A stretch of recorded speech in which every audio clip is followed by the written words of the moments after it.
the ultimate of giving beatings to Bender. That's right. I'm talking about last season's, the 2025 Ultimate Beat Howard Bender Best Ball Draft Tournament winner.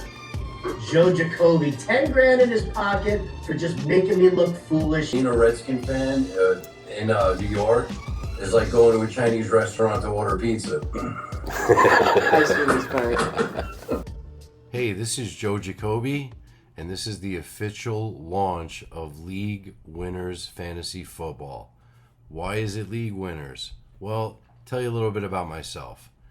I recently won the Beat Bender tournament promoted by RT Sports, which was a $20 buy-in, and there was probably close to 5,000 or 6,000 entries in it, and it was a year-round best ball league.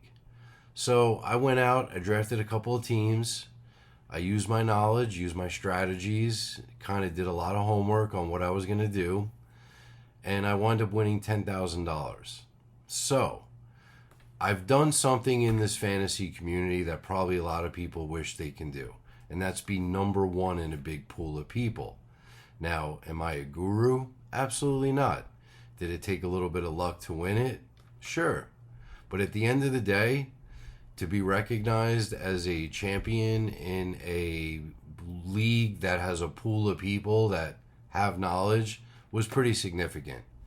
So I decided to put together a YouTube channel that's going to help other people that may aspire to win a tournament like this, because there's a lot of things that you need to do to prepare for it. There's a lot of strategies that have to be implemented in order to win. And fantasy football is kind of like gambling, but at the same token, you have to know the players. You have to know their positions. You need to know the usage amounts. And that's what kind of gave me the edge when I won it.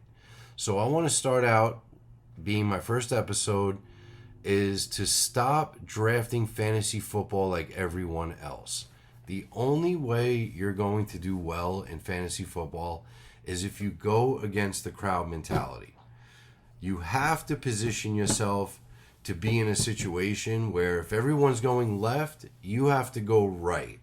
For example, Jackson Smith-Njigba was a guy that was one of the most valuable people on my team last year when I won the Beat Bender tournament.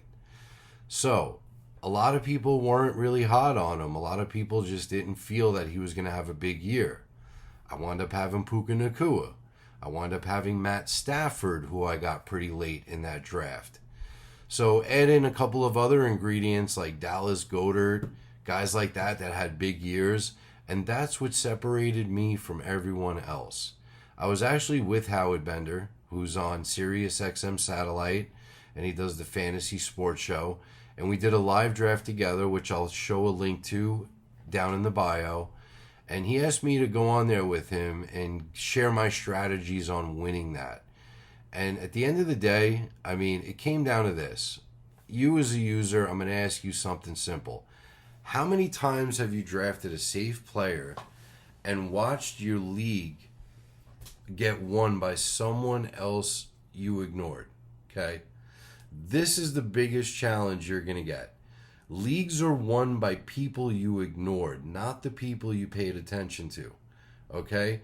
So just to write it off as, let's say it's not bad luck, it's bad process. Okay?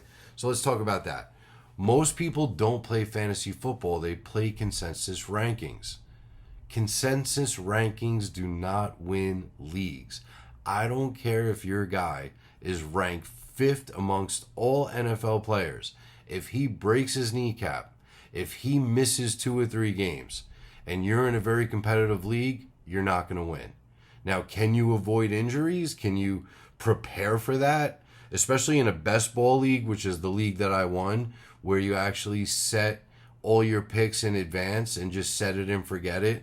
I mean, those are kind of the hardest leagues because you don't know what you're going to get and you can't make adjustments. Now, what I'm doing is I'm stopping the guessing approach and I'm finding the edges that win fantasy football. So let's get into it. First thing I want to discuss, the core problem. Here's the biggest mistake fantasy players make. They draft names. They don't draft roles. They see a player they recognize and they think, yeah, this guy's solid. I seen him do really good in college. I seen him as the number one draft pick. That's not really the method to winning these tournaments. Fantasy football does not care about your reputation. It doesn't care about what you did last year. It's about what you're going to do tomorrow. It's going to be about how much your target share is going to be, how many snaps you're going to get, and it's going to be the game script usage. That's it. It's not going to be your highlight reels from last year. Forget about your draft capital. It's all irrelevant. Last year does not score points this year. And when I went into my championship team, which I did on RT Sports, and I was able to win amongst a pool of thousands of people, I didn't think about the player. I thought about the outcome.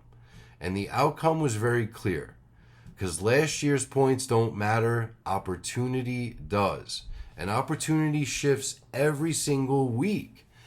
If you're not tracking usage, you're already behind. There's going to be certain running backs this year that are going to get the usage that they didn't get last year. So I'm going to give you an example. Seahawks, okay? They lose Kenny Walker. He goes to the Chiefs. The Chiefs now have a solid running game. Who's going to be the running back on the Seahawks? Okay, so let's think about it. You got Javarian Price, who was drafted in the first round by Seattle, Notre Dame guy, solid running back. You got Zach Charbonnet, who is probably going to miss the first half of the season. He had major knee surgery, got injured. He was set to be the next guy. And then you have Emmanuel Wilson, who the Packers brought in, who they brought in from the Packers. That's kind of hot and cold. Now, how are you going to gauge the Seattle running game, which was essential into their Super Bowl run? You can't. Everything changed. So, where's the edge? Okay? It's not going to be a bold prediction on who's going to get the touches. It's going to be a stay away from Seattle backfield.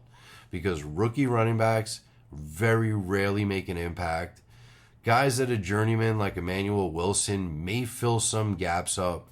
But if you're going to spend a top 7 pick on Jadarian Price, who's a green pea, so to speak, when it comes to being in the NFL, and he doesn't know how to adjust to what NFL schemes are, but yet he's going in the 4th round, he's going in the 5th round.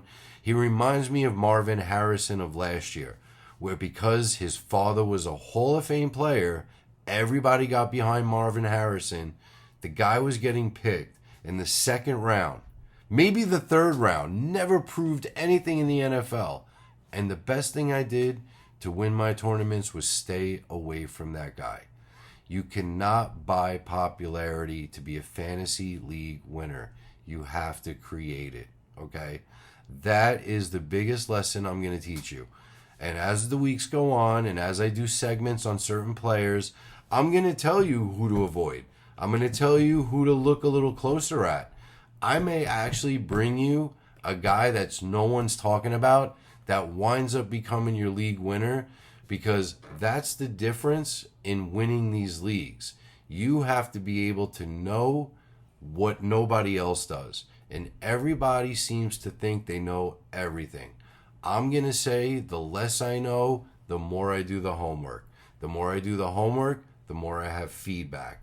That's what's going to win the league. So, not to make this too drawn out, and again, I've had success in major tournaments, and again, it does take a little bit of luck. It's not all about what you think you know. It's about avoiding future problems in advance. It's not loud. It's more subtle. And it becomes obvious once you start making the better picks once you're in week 12, week 13. You're not going to know you made the right picks in the first 5 weeks. Okay? So I've been around a lot of fantasy people. I started back in the late 90s becoming a fantasy football person. And back then it wasn't very popular. I would tell people about fantasy football and they'd be like, well, I like reality football. I don't care about fantasy. I don't even know what that is. And this is back in the 90s. So I had a colleague of mine. His name was Carl. He's still a great friend of mine to this day. And he actually invited me into some fantasy league because we were both football degenerates. We love football, and we've always watched it. And going back into the timeline, we would meet at this guy's house in Staten Island, New York, which is where I'm from. And he would have me, my friend Carl, and him in the room and have a conference call with like 7 other people. And then we'd have a live draft where he was actually like on an AOL computer, 56K modem, and he was logging all the picks as we went. So long story short, this was like totally stone and brick league where we had to literally read the newspaper at the end of the week just to see how our teams did. We'd have to use a calculator, do the math to figure out if we beat the team we were playing. And then every Wednesday, there would either be a fax to us or a mail of what the standings were, and it would have a full breakdown of what your guy did. So we were drafting based on who we believed in. We were drafting on, we need points from this guy. We're talking about guys like Priest Holmes, Napoleon Kaufman, I mean, Chris Carter. These were the guys that we really centered in on back in the time where I first started. And we literally had to call people up on the phone and see if they wanted to do a trade. Like, we'd call people up at midnight sometimes because we wanted their running back, and they'd hang up on us. And I talked a little bit about that on the Howard Bender draft that I was on. But this evolved into something significant. And with the internet and online drafting, information is premium, and previous year's information is Stone Age. You got to adjust to the times. You got to draft a better opportunity, not better names. You got to react faster than your league. So when it comes to waivers, injuries, and role changes, you got to stay ahead of that. You got to avoid traps, overdrafted players with declining usage. That's it. If you can avoid that, you can win a pretty decent pool, or you can win your friend's league, or whatever the case may be. Overdrafted players with declining usage are the mind traps.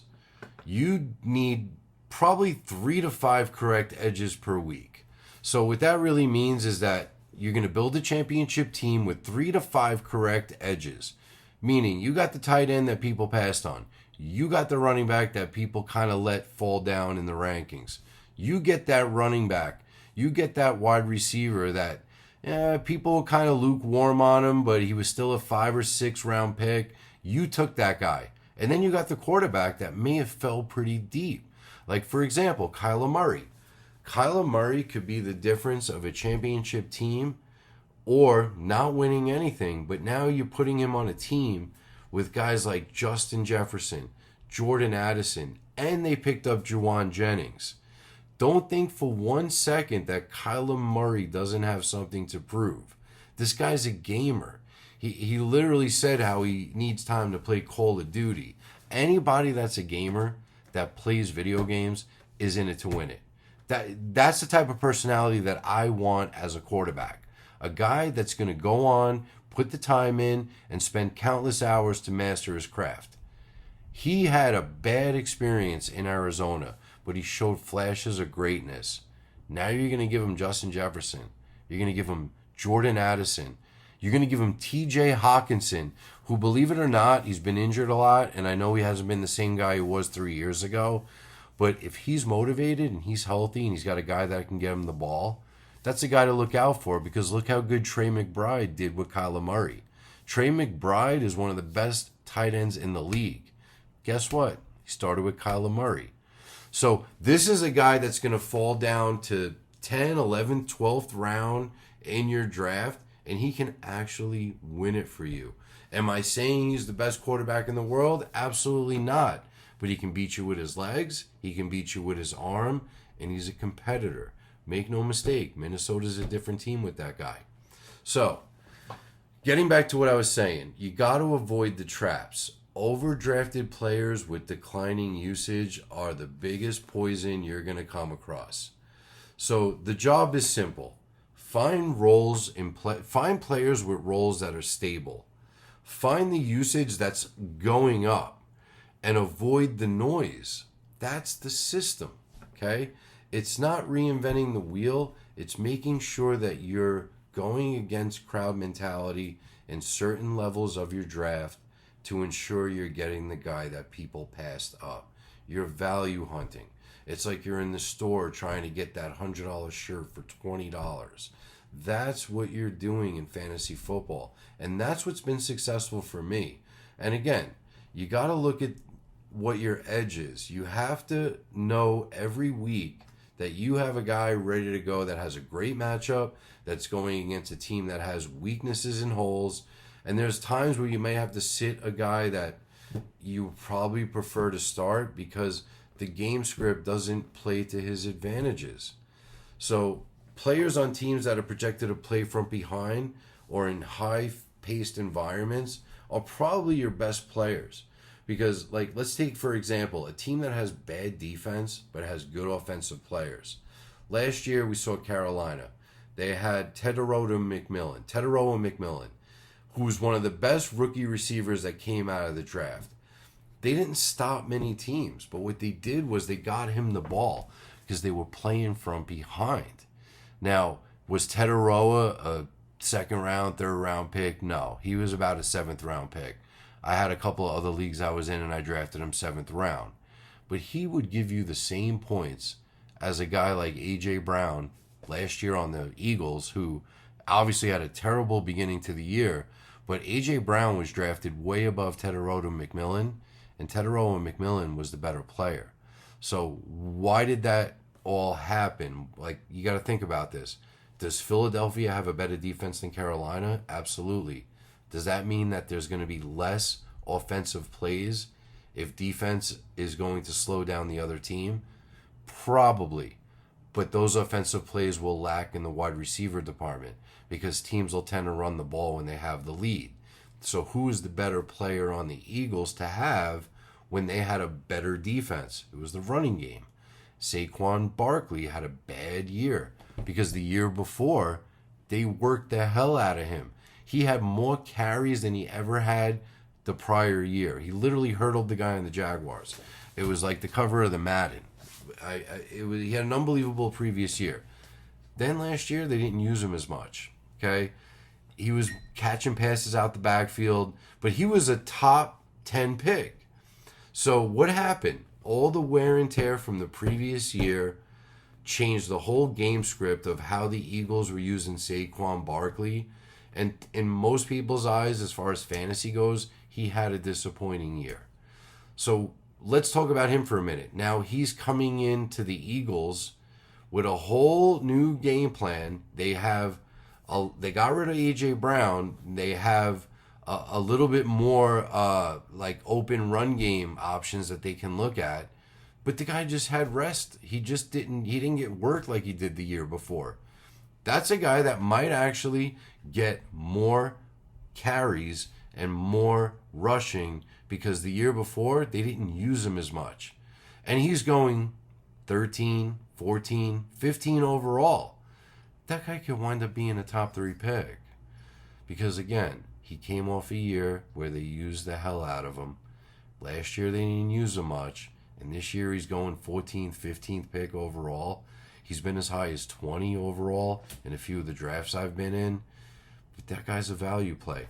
So, and another thing too, you got to handcuff these players.